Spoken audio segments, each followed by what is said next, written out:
আপনি একজন আলহাজ মানুষ দেখেন, আপনি সব বাদ দেন, ইসলামের বেসিক কিছু নিয়ম আছে।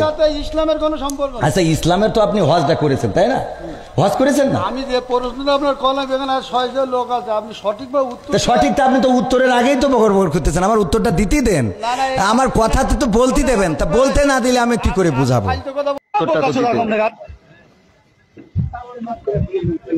কোন জায়গায় কি বলতে জানি যাই, পোকাতলা কি লেগে পড়ে জানি যাই, ধকর ফকর করতে আমি খাবার দেবো, একটা চোখ বাসটা করে দেবো কিন্তু একদম। কোন জায়গায় কি বলতে জানি যাই, পোকাতলা কি লেগে পড়ে জানি যাই, কম না খাবার দেবো, একটা চোখ বাসটা করে দেবো কিন্তু একদম। ইখতিলাফটা আলেমদের, এই ইখতিলাফ এটা এখন শুধু না, বিশ্বনবী সাল্লাল্লাহু আলাইহি সাল্লামের সাহাবীদের যুগেও ইখতিলাফ ছিল, এটা মত পার্থক্য থাকবে। আপনি একজন চেয়ারম্যান, বাংলাদেশে অসংখ্য চেয়ারম্যান আছে না নাই? তো সব চেয়ারম্যান কি একই সুরে কথা বলে?